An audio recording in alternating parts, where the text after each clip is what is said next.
ito ay rated SPG. Striktong patnubay at gabay ng magulang ang kailangan.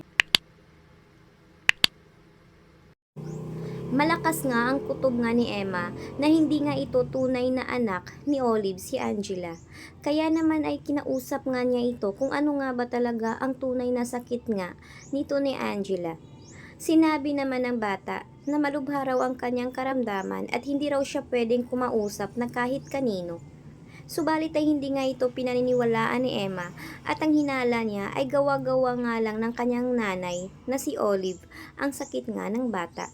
Kaya naman dahil nga dito ay sinabi nga ni Emma na parang may sikreto umanong tinatago nga ito ngang si Olive na hindi nga umano nalaman ng lahat.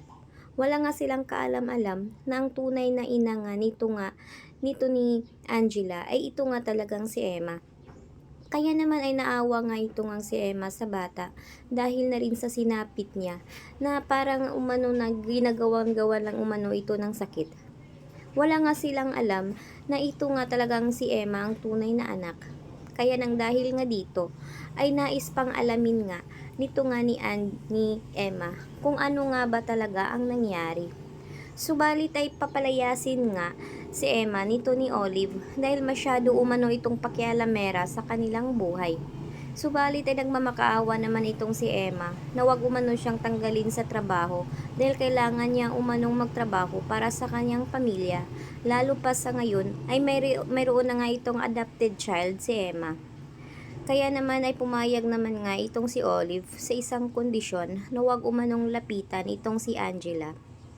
Subalit hindi pa rin maitatanggi na lalapit pa nga rin itong si Emma kay Angela dahil magaan raw ang kanyang loob sa bata at parang anak na nga rin niya ito. Sana nga naman ay darating ang panahon at makikita nga rin ito ni Emma. Ang paa nga ni Angela na meron nga itong inborn na parang marka upang malalaman nga na kanya nga talaga itong tunay na anak. Kaya naman sa ngayon nga ay palagi pa rin nilalapitan nga ni Emma ito ngang si Angela dahil na rin ay naaawa nga siya sa estado ng bata at magaan rin ang kanyang pakiramdam sa batang ito. Kaya wala namang sikreto namang nagtatago sila dahil na rin upang hindi malaman nga ni Olive na palihim silang nag-uusap dahil malapit nga ang kanilang loob sa isa't isa.